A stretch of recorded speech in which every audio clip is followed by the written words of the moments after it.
నేడు రేపు దరఖాస్తులు బంద్ ఎప్పటిదాకా ఇచ్చిండు మనకు అవకాశము 6 తారీఖు దాకా ఇచ్చిర్రు మళ్ళీ ఇవాళ రేపు తాగి ఊగే పండుగ ఇది మొత్తం సర్కార్ ఖజానాకు బాగా పైసలు వచ్చే పండుగ చెప్తా అది కూడా రాష్ట్ర ప్రభుత్వం ఎంతో ప్రతిష్టాత్మకంగా చేపట్టిన ప్రజాపాలన కార్యక్రమానికి 2 రోజుల బ్రేక్ పడింది ఈ సంవత్సరం ముగుస్తుండడంతో డిసెంబర్ 31న అంటే ఆదివారం జనవరి 1న కొత్త సంవత్సరం కావడంతో విరామం ప్రకటించింది దీంతో 2 రోజుల పాటు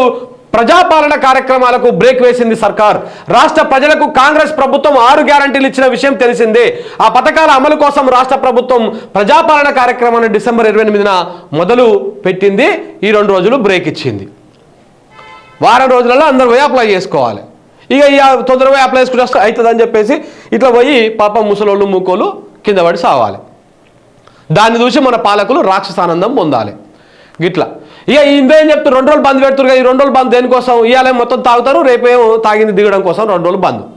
2 రోజులు హాలిడేస్ ఇచ్చారు ఇక ఇన్ని చెప్తున్నటువంటి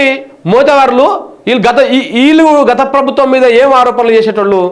ప్రభుత్వాన్ని జనంతో తాగిస్తుంది ఈ పత్రికలు కూడా ఈ పుండాకోరు పత్రికలు కూడా అవే రాస్తుండే పొద్దుగా లేస్తే అదే రాస్తుండే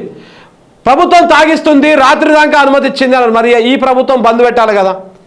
నిజంగా ప్రజలు తాగేటువంటి దాని మీదనే ఆదాయం అవసరం లేదు అనవసరంగా ప్రజల ఆరోగ్యం ఖరాబ్ అయిపోతుంది అలా పైసలు ఆగమవుతున్నాయి అని చెప్పేసి అన్నప్పుడు మొత్తం బంద్ పెట్టేసేయాలి కదా ఇవాళ